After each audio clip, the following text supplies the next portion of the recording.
이번 주는요, 이미지 세그멘테이션에 대해서 한번 배워보도록 하겠습니다. 이 이미지 세그멘테이션을 해결하는 신경망을 유넷이라고 부르고요. 자, 이번 주에 학습 목표 먼저 살펴보겠습니다. 자, 이미지 세그멘테이션이라는 것은 이미지와 세그멘테이션이 합쳐진 용어인데, 이미지는 우리가 흔히 알고 있는 일반적인 이미지가 맞고요. 그 세그멘테이션이라는 거는 파편으로 쪼갠다, 뭐 그런 의미거든요. 하나의 이미지를 이렇게 좀 쪼갠다, 그런 의미입니다. 근데 이 이미지 세그멘테이션이라는 태스크 자체가 갖는 의미를 보면은 이미지의 각 픽셀을 분류하는 그런 태스크라고 볼 수 있어요. 또 예를 들면은 제가 항상 그리는 요 사과 이미지가 있다고 했을 때 사과가 들어있는 픽셀은 1번으로, 그냥 배경은 0번으로 하는 식으로 각 픽셀을 분류한다. 그것이 바로 이미지 세그멘테이션 태스크입니다. 이번에 학습 순서를 좀 보시면, 먼저 이미지 세그멘테이션을 해결하기 위한 유넷이라는 신경망에 대해서 배워보고요. 그 다음에 우리가 사용해야 될 데이터가 어떻게 생겼는지 한번 보고, 학습용 데이터셋은 어떻게 구성해야 되며 유넷은 어떻게 정의가 되는지,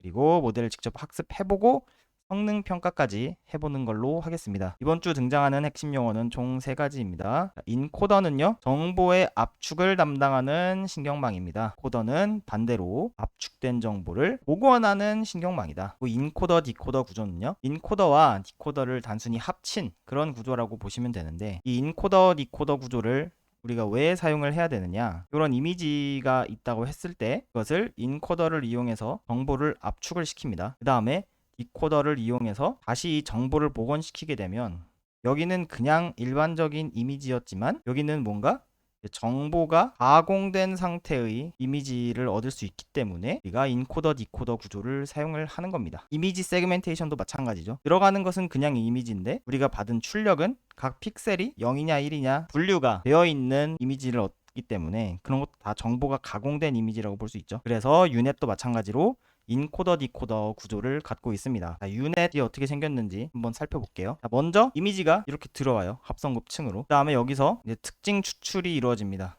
이거는 이제 압축이라고도 볼 수 있어요. 왜냐면 우리 배웠죠, 이거 점점 세부적인 특징을 보게 된다고. 그래서 그 일반적인 합성곱은 압축이라고 볼 수 있습니다. 그러면 여기서 업샘플링 층을 이용을 해서 특징을 복원을 하게 됩니다. 이게 무엇이냐, 바로 디코더가 됩니다. 그러면 이 디코더의 출력을 그대로 이용을 해도 되는데, 유넷은 원래의 특징하고 복원된 특징을 합쳐주는 그런 알고리즘이 돼요. 그래서 그냥 사용하는 것보다 가공된 정보와 가공이 되기 전 정보를 합쳐주면 조금 더 성능이 잘 나오기 때문에 그 두 개의 특징을 합쳐서 마지막 합성곱층에 넣어주면은 유넷의 결과를 얻을 수가 있는 겁니다. 아까 정보 복원할 때 우리 업샘플링이라는 것을 사용을 한다고 했죠.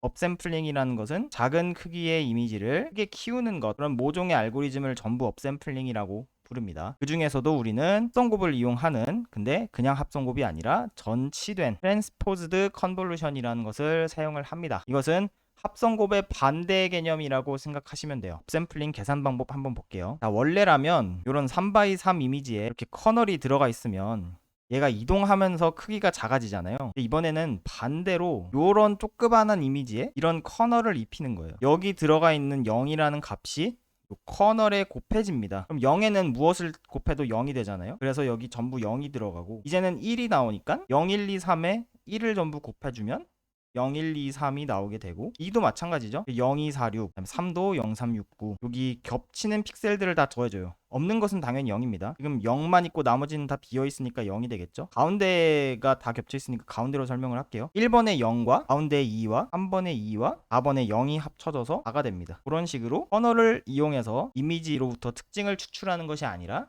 오히려 반대로 이미지 크기를 키운다. 그것이 바로 트랜스포즈드 컨볼루션, 즉 업샘플링의 계산 방법이 됩니다. 밑에 있는 게 이미지예요. 합성곱은 빨갛게 칠해진 이 부분이 커널이 되죠. 그래서 얘가 이동을 하면서 이미지의 크기를 줄인다. 샘플링은 여기에 들어있는 이미지의 이 커널을 이용해서 이미지의 크기가 오히려 커지게 됩니다. 그래서 합성곱은 특징 추출에 많이 사용을 하고, 업샘플링은 복원에 많이 사용을 합니다. 이제 우리가 어떤 데이터를 사용할지 한번 살펴보도록 하겠습니다. 여기 두 개는 필요한 패키지가 임포트 해오면 되는데, 이 필이라는 것은 파이썬 이미지 라이브러리라는 것의 약자예요. 그래서 이 이미지를 처리하기 위한 파이썬의 라이브러리고, 정답의 이미지가 들어있는 곳, 그것은 우리 입력 이미지가 들어있는 경로를 넣어주시면 됩니다. 그다음에 이 밑에 부분은 이미지의 오픈이라는 메소드를 이용해서 우리가 갖고 있는 이 경로와 이미지의 이름을 넣어주시게 되면 애노테이션에 실 이미지 형식으로 들어가 있어요. 그 다음에 이것을 파이플러스를 이용해서 그려주시면 됩니다. 그림을 출력을 해보면 오른쪽과 같이 나와요. 이게 왼쪽에 있는 게 정답이고 여기에 있는 게 입력이 돼요. 여기 배경 부분이 초록색으로 돼 있고 여기 노란색은 이제 동물과 배경의 경계가 됩니다. 여기 안쪽에 들어있는 이 부분이 바로 동물 픽셀. 이렇게 세 개를 분류를 하면 되는 건데 저희는 이진 분류 문제로 해서 요 동물 픽셀의 배경까지도 동물 픽셀이라고 저희가 사용을 할 겁니다. 데이터 한번 직접 만들어 보겠습니다. 여기 필요한 라이브러리 임포트 해오는 거는 여러 번 했으니까 이제 설명 생략할게요. 패스트 이미지는 이미지까지의 경로, 패스트 애노테이션은 정답까지의 경로, 트레인은 학습용이냐 평가용이냐를 나누고요. 트랜스폼은 이미지 전 처리가 정의가 되고 인풋 사이즈는 이미지의 가로 세로 픽셀 크기를 넣어주시면 됩니다. 이미지를 글로브라는 함수를 이용해서 받아올 거예요. 글로브는 경로를 넣어주게 되면 그 안에 있는 모든 파일을 다 불러와 줍니다. 여기 패스트 이미지는 이미지까지의 경로잖아요. 파라는 것은 모든 파일명, 파.jpg라는 것은 모든 jpg 파일을 불러와라. 그러면 self.image에 모든 jpg 파일이 들어가게 됩니다. 그 다음에 애노테이션도 마찬가지로 똑같이 애노테이션까지의 경로와 star.png를 넣어주게 되면은 이 self.annotation에 모든 정답 파일 이름이 들어가게 돼요. 근데 순서를 맞춰줘야죠. 파일명을 정렬한다. sorted를 이용해서 학습 데이터의 입력 이미지는 전체 80%를 사용할 겁니다. 개수의 0.8을 곱하면 80%의 이미지가 여기 들어가게 되고 x테스트는 반대로 나머지 20%를 사용을 해주시면 돼요. ytrain, ytest도 마찬가지죠. 애노테이션의 80%, 애노테이션의 20% 이렇게 사용을 해주시면 됩니다. 학습인지 평가인지를 나타내는 변수가 들어가 있고요.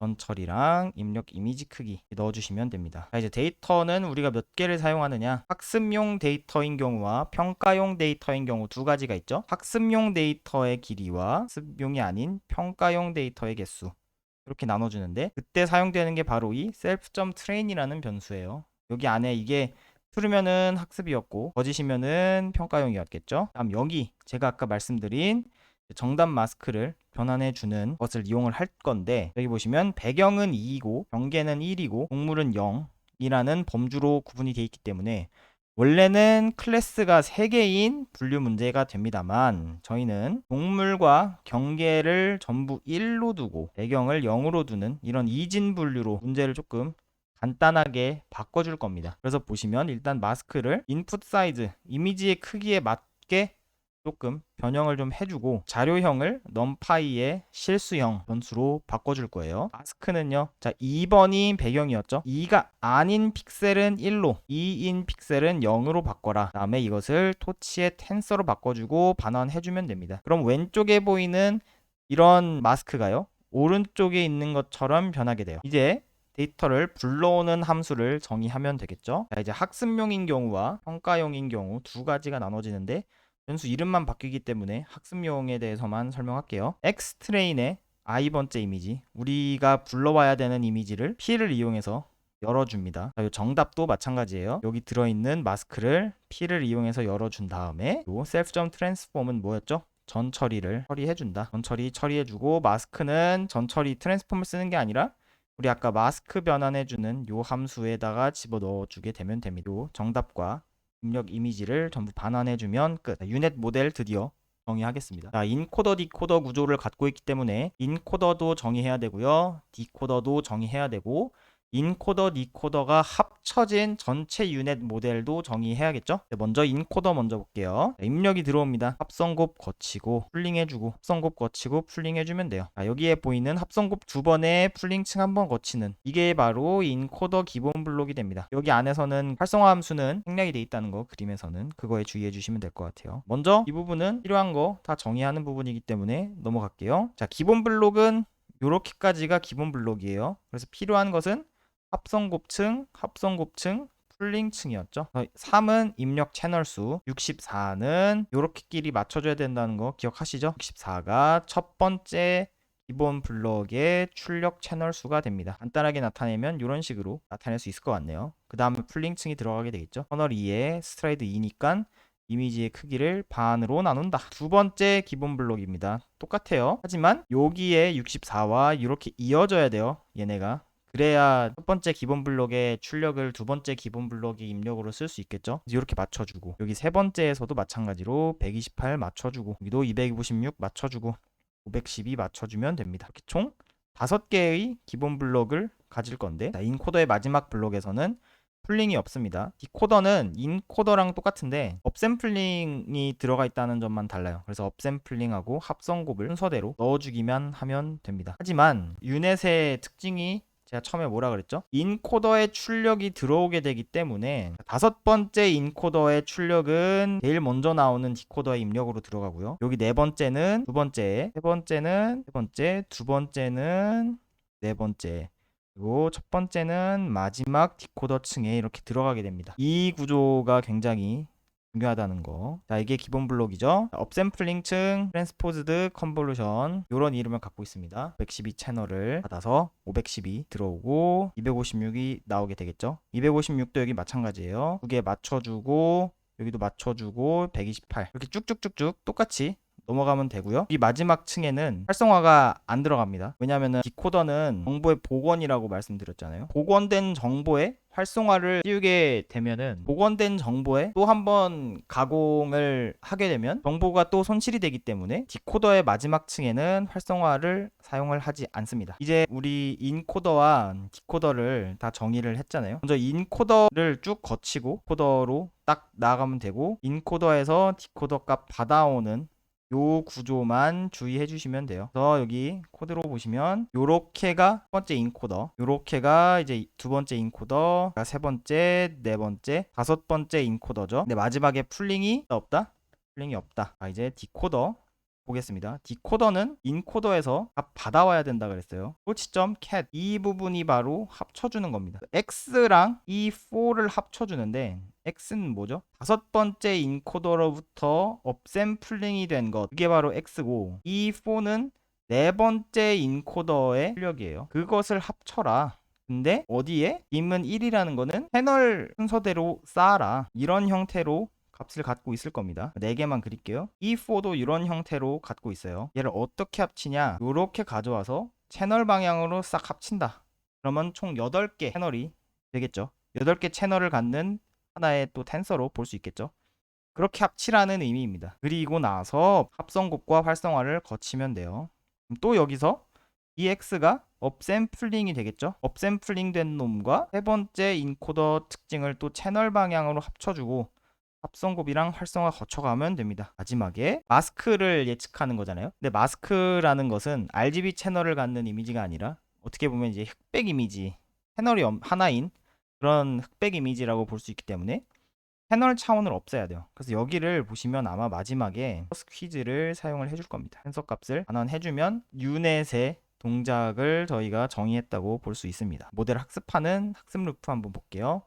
처음에 유넷 정의하시고 데이터 호출이랑 전 처리 정의하고 손실 계산하고 그 손실로 오차를 역전파한 다음 원하는 만큼 반복하면 학습이 종료됩니다. 이 필요한 것들 다 불러주시면 됩니다. 특별한 거 없어요. 여기도 디바이스 지정해 주는 거고요. 자, 데이터 전 처리는 그림 크기 128, 128로 리사이징 해주고 센서로 바꿔주기만 하면 됩니다. 이미지까지의 경로, 정답까지의 경로, 전처리 함수 정의해주면 학습 데이터셋 정의했습니다. 평가용 데이터 똑같은데 트레인이라는 변수만 거짓으로 바꿔주면 됐었죠.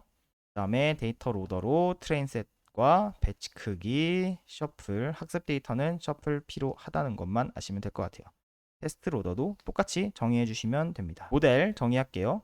유넷 호출해주시고 학습률 정의해주시고 최적화 정의해주고 모델 파라미터 넣어주고 학습률 지정해주면 최적화도 끝입니다. 이제 학습 루프 총 200번 반복하고요. 프로그레스 바를 위해서 우리 TQDM도 사용해주고 데이터와 정답 받아오고 최적화에 들어간 기울기 초기화해주고 모델 예측값 계산하고 각 픽셀 값에 이진 오차가 나오게 되겠죠. 그것을 역전파해주고 최적화 진행해주고 에포크마다 손실함수 출력해주면 됩니다. 학습 완료된 모델은 저장도 해주시고요. 마지막에 모델 성능 평가해보시면 먼저 필요한 거 임포트 해오고 가중치 불러오고 테스트에 사용할 데이터 받아와 줍니다. 모델의 예측 값을 받아올 건데 0.5를 기준으로 0.5보다 큰 애들은 1로 아니면 0으로 분류를 합니다.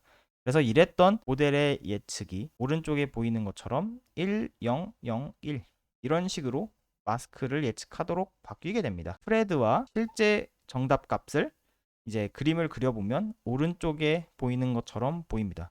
그래서 predicted가 이제 모델의 예측이고 리얼이 정답 값인데 거의 차이가 없다.